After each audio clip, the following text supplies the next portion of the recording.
Student, standard 6 में हमने chapter 1 जो मैंने रिवीजन किया था वो आप सबने देखा ही होगा, देखा ना। अब हम आएंगे चैप्टर 2 पर्वत तारा, જે એક પ્રાર્થના ગીત છે, જે મેં આ કાવ્ય છે આખી એ સમજાવેલી જ છે, બરાબર। પર્વત તારા તો વિકલ્પો છે, તો પર્વત તારા કાવ્યના કવિ કોણ છે? તો સુરેશ દલાલ। તો એમાં શું આવશે? ડી, સુરેશ દલાલ। પછી કવિએ ઈશ્વરના પહોળા ખંભા કોને કહ્યા છે? તો પર્વતને। કવિની હોડીને કોણ હંકારશે? તો ઈશ્વર। मैं तमने कीधु तो ने कि इस काव्य है वो आपको छे लर्न करनी है, याद रखनी है, तभी आपको छे क्वेश्चन आंसर आए, बात आपको समझ में नहीं आएगा, ठीक है। तो प्रश्न 1 फरीवार, पर्वत तारा काव्यना कवि कोण छे? तो सुरेश दलाल। तो एमां शुं आवशे? डी। कविए ईश्वरना पहोळा खंभा कोने कह्या छे? तो पर्वतने। कविनी होडीने कोण हंकारशे? तो बी, ईश्वर। हवे कवि प्रश्न 2, नीचेना दरेक प्रश्ननो उत्तर एक एक वाक्य में लखो। कवि कोने भगवाननी आँख गणे छे? तो कवि सरोवर ने भगवाननी आँख गणे छे। हमने कहा था ना कि हमारा आंसर इसमें इसका आंसर इसमें आ गया और इसका इसमें, तो मैंने ऐसा जो किया है तो आपको ये समझना है, ठीक है। कवि कोने भगवाननी आँख गणे छे? तो कि कवि सरोवर ने भगवाननी आँख गणे छे। कवि कोने भगवाननी आँख गणे छे? तो कि कवि सरोवर ने भगवाननी आँख गणे छे। कवि प्रकृति में कोना दर्शन करे छे? तो कवि प्रकृति में ईश्वरना दर्शन करे छे। कवि प्रकृति में कोना दर्शन करे छे? कवि प्रकृति में ईश्वरना दर्शन करे छे। त्रीजું, कवि ईश्वर ने क्या क्या जुए छे? कवि ईश्वर ने क्या क्या जुए छे?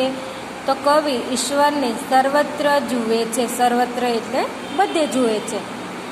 कवि ईश्वर ने क्या क्या जुए छे?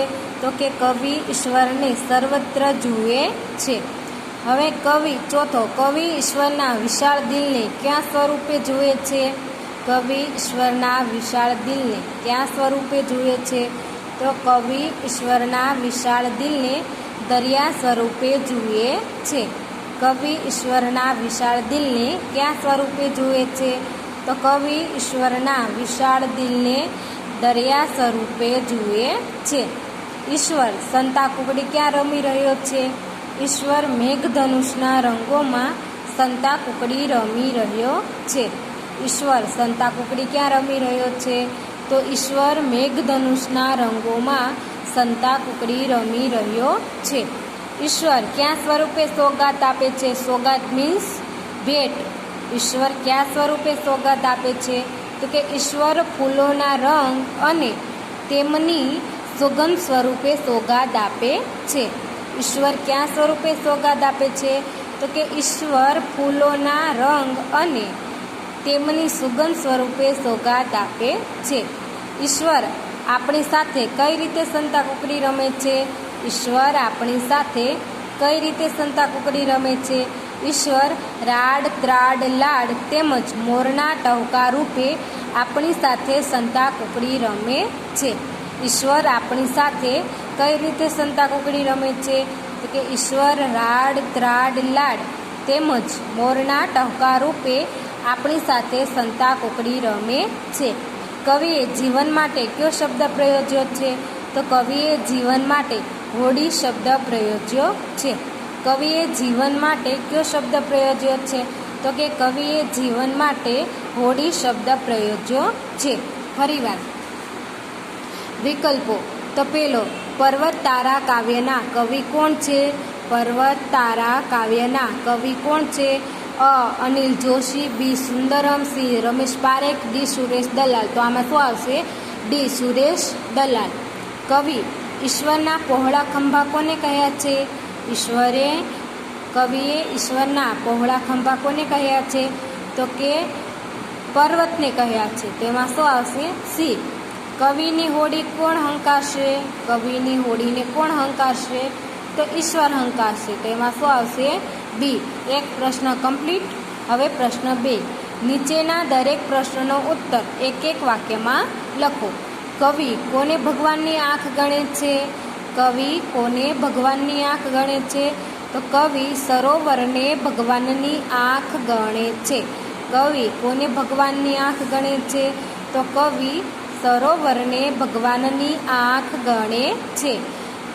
ફરી વાર હું રિપીટ કરીશ, એ તમારે છે યાદ રાખવા માટે. ઠીક છે? કવિ કોને ભગવાનની આંખ ગણે છે? કવિ સરોવરને ભગવાનની આંખ ગણે છે. કવિ કોને ભગવાનની આંખ ગણે છે? તો કે કવિ સરોવરને ભગવાનની આંખ ગણે છે. કવિ પ્રકૃતિમાં કોના દર્શન કરે છે? કવિ પ્રકૃતિમાં કોના દર્શન કરે છે? કવિ પ્રકૃતિમાં ઈશ્વરના દર્શન કરે છે. કવિ પ્રકૃતિમાં કોના દર્શન કરે છે? તો કવિ પ્રકૃતિમાં ઈશ્વરના દર્શન કરે છે. કવિ ઈશ્વરને ક્યાં ક્યાં જુએ છે? કવિ ઈશ્વરને ક્યાં ક્યાં જુએ છે? કવિ ઈશ્વરને સર્વત્ર જુએ છે. કવિ ઈશ્વરને ક્યાં ક્યાં જુએ છે? કવિ ઈશ્વરને સર્વત્ર જુએ છે. કવિ ઈશ્વરને ક્યાં ક્યાં જુએ છે? તો આન્સર કવિ ઈશ્વરને સર્વત્ર એટલે બધે જુએ છે. 4. કવિ ઈશ્વરના વિશાળ દિલને ક્યાં સ્વરૂપે જુએ છે? કવિ ઈશ્વરના વિશાળ દિલને ક્યાં સ્વરૂપે જુએ છે? કવિ ઈશ્વરના વિશાળ દિલને દરિયા સ્વરૂપે જુએ છે. કવિ ઈશ્વરના વિશાળ દિલને ક્યાં સ્વરૂપે જુએ છે? તો કે કવિ ઈશ્વરના વિશાળ દિલને દરિયા સ્વરૂપે જુએ છે. કવિ ઈશ્વરના વિશાળ દિલને ક્યાં સ્વરૂપે જુએ છે? તો કે કવિ ઈશ્વરના વિશાળ દિલને દરિયા સ્વરૂપે જુએ છે. ઈશ્વર સંતાકુકડી ક્યાં રમી રહ્યો છે? ઈશ્વર સંતાકુકડી ક્યાં રમી રહ્યો છે? ઈશ્વર મેઘધનુષના રંગોમાં સંતાકુકડી રમી રહ્યો છે. ઈશ્વર સંતાકુકડી ક્યાં રમી રહ્યો છે? તો કે ઈશ્વર મેઘધનુષના રંગોમાં સંતાકુકડી રમી રહ્યો છે. ઈશ્વર સંતાકુકડી ક્યાં રમી રહ્યો છે? તો ઈશ્વર મેઘધનુષના રંગોમાં સંતાકુકડી રમી રહ્યો છે. 6. ઈશ્વર ક્યાં સ્વરૂપે સોગાત આપે છે? ઈશ્વર ક્યાં સ્વરૂપે સોગાત આપે છે? તો કે ઈશ્વર ફૂલોના રંગ અને તેમની સુગંધ સ્વરૂપે સોગાત આપે છે. ઈશ્વર ક્યાં સ્વરૂપે સોગાત આપે છે? ઈશ્વર ફૂલોના રંગ અને તેમની સુગંધ સ્વરૂપે સોગાત આપે છે. ઈશ્વર ક્યાં સ્વરૂપે સોગાત આપે છે? ઈશ્વર ફૂલોના રંગ અને તેમની સુગંધ સ્વરૂપે સોગાત આપે છે. ઈશ્વર આપણી સાથે કઈ રીતે સંતાકુકડી રમે છે? ઈશ્વર આપણી સાથે કઈ રીતે સંતાકુકડી રમે છે? ઈશ્વર રાડ ત્રાડ લાડ તેમજ મોરના ટહુકા રૂપે આપણી સાથે સંતાકુકડી રમે છે. ઈશ્વર આપણી સાથે કઈ રીતે સંતાકુકડી રમે છે? ઈશ્વર રાડ ત્રાડ લાડ તેમજ મોરના ટહુકા રૂપે આપણી સાથે સંતાકુકડી રમે છે. કવિએ જીવન માટે કયો શબ્દ પ્રયોજ્યો છે? કવિએ જીવન માટે હોડી શબ્દ પ્રયોજ્યો છે. કવિએ જીવન માટે કયો શબ્દ પ્રયોજ્યો છે? તો કવિએ જીવન માટે હોડી શબ્દ પ્રયોજ્યો છે. કવિએ જીવન માટે કયો શબ્દ પ્રયોજ્યો છે? તો કવિએ જીવન માટે હોડી શબ્દ પ્રયોજ્યો છે. પ્રશ્ન 3. કાવ્યમાં કવિ પ્રકૃતિના કયા કયા તત્વોમાં ઈશ્વરના દર્શન કરે છે? કાવ્યમાં કવિ પ્રકૃતિના કયા કયા તત્વોમાં ઈશ્વરના દર્શન કરે છે? તો કવિ પર્વત, સરોવર, દરિયો, વૃક્ષ, મેઘધનુષના રંગો, ઝરણા, ફૂલો, સિંહ, વાઘ, કોયલ, બુલબુલ, પતંગિયા, સૂર્ય, ચંદ્ર, તારા, આગિયા, ભમરા, મોરના ટહુકા વગેરેમાં ઈશ્વરના દર્શન કરે છે. પ્રશ્ન 3. કાવ્યમાં કવિ પ્રકૃતિના કયા કયા તત્વોમાં ઈશ્વરના દર્શન કરે છે?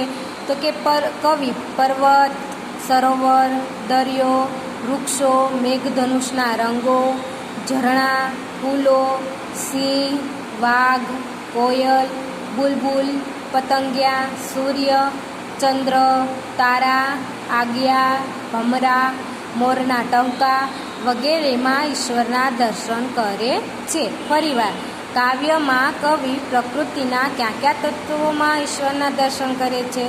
તો કવિ પર્વત, સરોવર, દરિયો, વૃક્ષો, મેઘધનુષના રંગો, ઝરણા, ફૂલો, સિંહ, વાઘ, કોયલ, બુલબુલ, પતંગિયા, સૂર્ય, ચંદ્ર, તારા, આગિયા, ભમરા, મોરના ટહુકા વગેરેમાં ઈશ્વરના દર્શન કરે છે.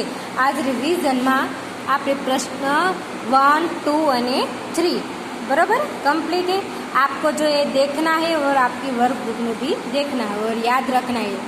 मोस्ट इम्पोर्टेंट आपकी जो पर्वत तारा प्रार्थना है ना, वो आपको लर्न करनी है और याद रखनी है. वो आपको एग्जाम में बहुत काम आएगी. ठीक है.